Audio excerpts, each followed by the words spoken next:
kulitin, Suraya? Daddy, galit ka ba sa akin?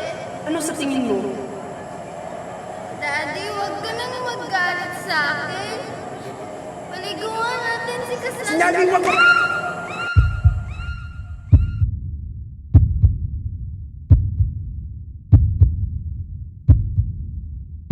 Suraya!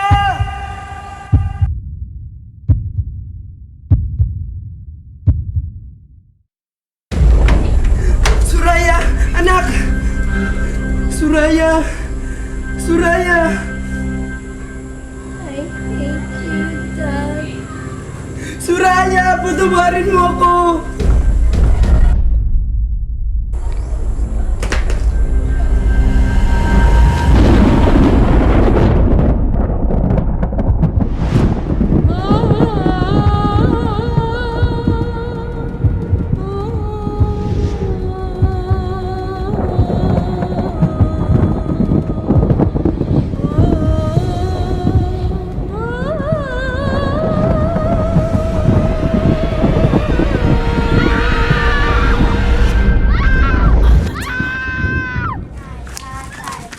Bata, pwede bang magtanong?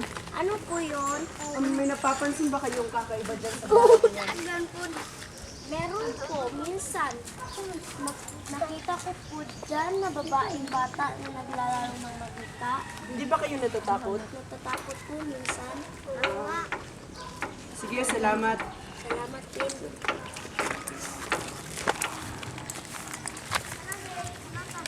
Tao po! Tao po!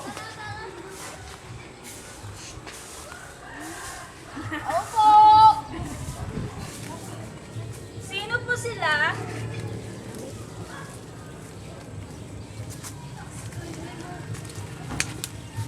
Ako nga po pala si Christian Lloyd Fernandez from Julis Incorporation. Ano po sadya nyo? Meron lang po akong konting katanungan tungkol sa bahay na ito. O sige, pasok ka. Ipapashare kita sa buong bahay.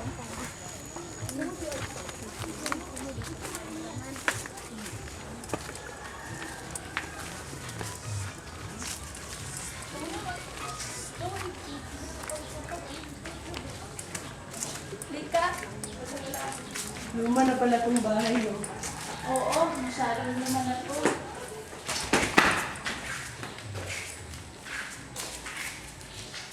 Nakita naman po natin kung gaano kaluma na itong bahay na to. Halos pinamamahayan na nga ng gagamba, oh.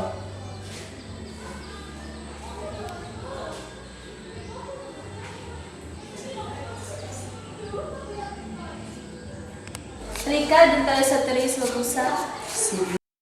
Manang, may nakapagsabi po na ilang beses na po sila nakakita ng isang babae dito. Totoo po ba yun? Sa'yo ko lang to sasabihin na. Ang totoo niyan, tama lahat ng nakita nila dito. Siya yung nag-utos sa akin na bantayan ang bahay na ito. Sa katunayan niyan, pinagbantaan niya akong papatayin niya raw ako kapag iiwan ko siya. Tsaka, 12 taong gulang pa lang ako. Siya yung pumatay sa mga kasamahan ng ate ko noon. Nagsumbong ako sa pulis noon, pero di nila pinapakinggan mga paliwanag ko. Sabi nila, di lang tinatanggap ang mga paliwanag na iyon. Wala na akong magawa kundi sundin ang mga utos niya.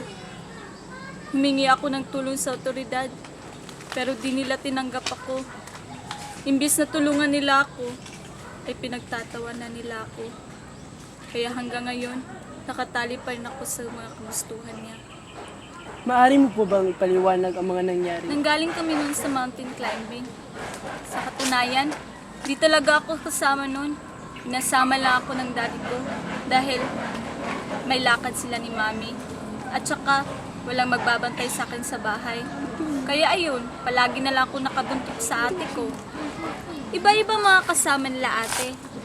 Merong isang lalaking iniwan ng girlfriend, isang lalaking masakitin, at isang lalaking habulin nga ng chicks, pero torpe naman sa lihim niyang minamahal na babae. Merong babaeng tahimik, di halatang anak mayaman, kasi simple lang ito. Meron ding isang babaeng adik, siguro dala lang sa problema niya sa pamilya. Meron ding mga, hindi lang pala magpapahuli ang mga kaibigan ni ate. Ang isa doon ay anak mayaman. Ang isa naman, di nga anak mayaman. Pero kung makaasta, parang sino. Kaya siguro nahawa na ng ate ko sa mga kaibigan niya. Pero kahit ganun yung ate ko, mahal na mahal ko yun.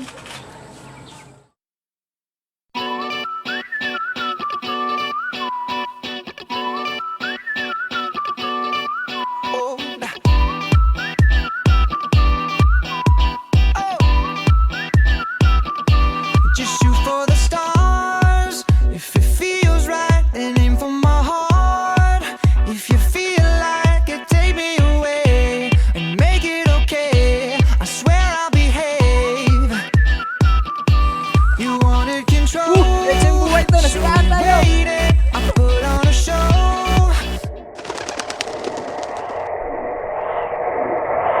Pangalan mo? Saan ka ba nakatira?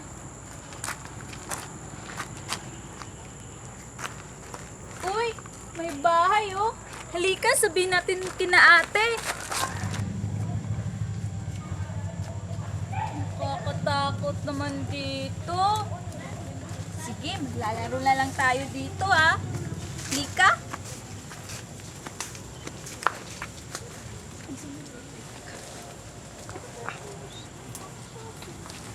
Ano namang signal? Duh, so creepy naman dito. Oo nga, ang dilim-dilim pa. Oo ang daming lamok. Sarap mag-tripping dito. Ang adik mo talaga.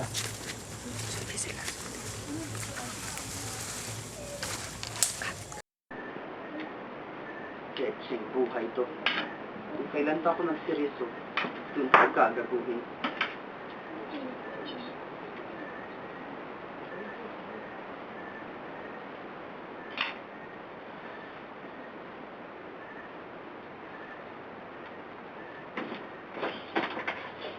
Uy, pare, ano ba problema mo? Wala to, pre. Alam ko na yan. Yan ka na nga.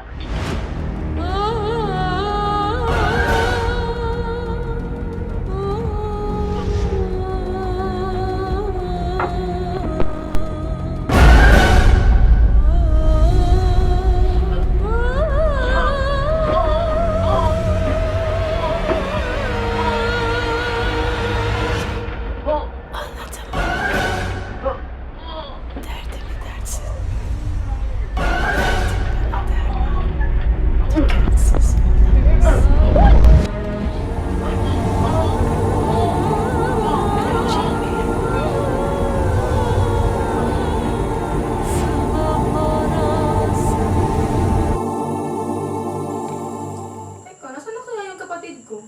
Ay naku, huwag mo alalahanin yun. Ano ba? Ang ingay-ingay nyo, matulog na nga kayo? Excuse me, hindi kami nakakatulog kapag hindi kami nakakapag-retouch. May ganun? Oh, yes. Teka, ano niyo yun? Oo nga, parang si Jay! Narinig ko ba yun? Ano ba yun? Yung sigaw! Sino ba yun? Nakaka-stress naman oh. Sino ba yung sumigaw? Si Jay! Si Jay? Oo, nakaka-stress! Baka may nangyaring masama sa kanya. Siguro puntahan natin. Puntahan mo na ikaw na sa ikaw kasi Ikaw muna doon. Sige na! Sige na, tayo na! Asa na ba si Jay? Nandito lang siya kanina eh. Wala nga siya! Nalitrip lang yun eh! Hanapin niyo nga ng buti. Ay nako, mas mabuti pa, matulog na lang tayo. Oo nga, napapasira na rin yan. Kalabas na nga. Ay ka na Noah. Ayan na si Jane.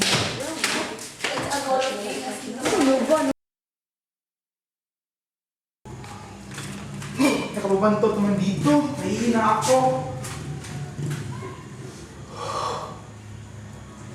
Success. Sino yun? May umiiyak. Ay, wala namang tao dito. Ay, umiiyak. Ay, wala rin.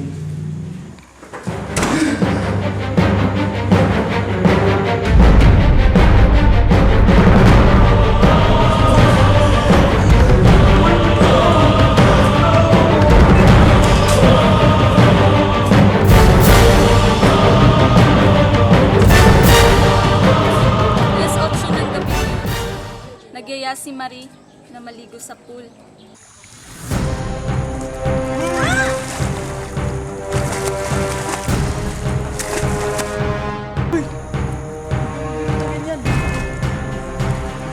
Maris! Maris! Maris! Gumising ka! Maris! Maris! Ano ka, Maris? Gumising ka! Maris!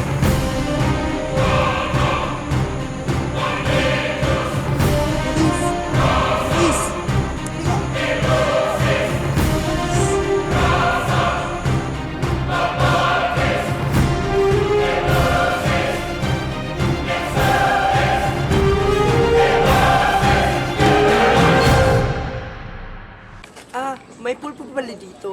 Oo, sa likod ng bahay na ito. At doon nila nalaman na multo pala yung tinulungan naming batang babae. Ito pala yung bata niya eh! Wala! Dati talaga yung kapatid ko! Sabi ko, hindi natin siya isama eh! Hindi ko alam! Julie? Oh! Nakita niyo ba yun? Sa punong kahoy.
I just got home from my pool party and and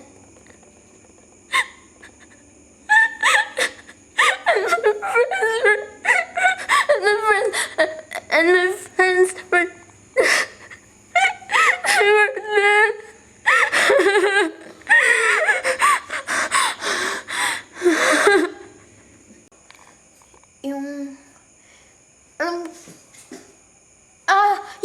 Yung CCTV, yung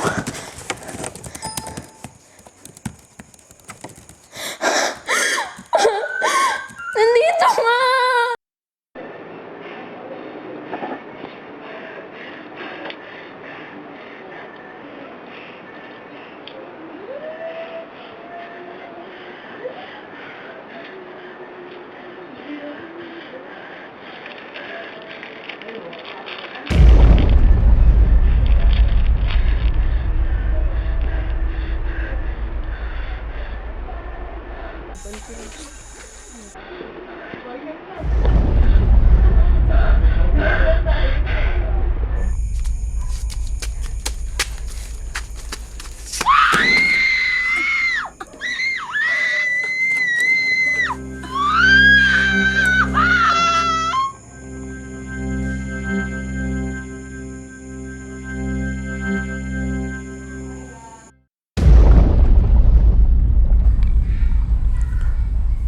Mirror, mirror on the wall, who's the prettiest?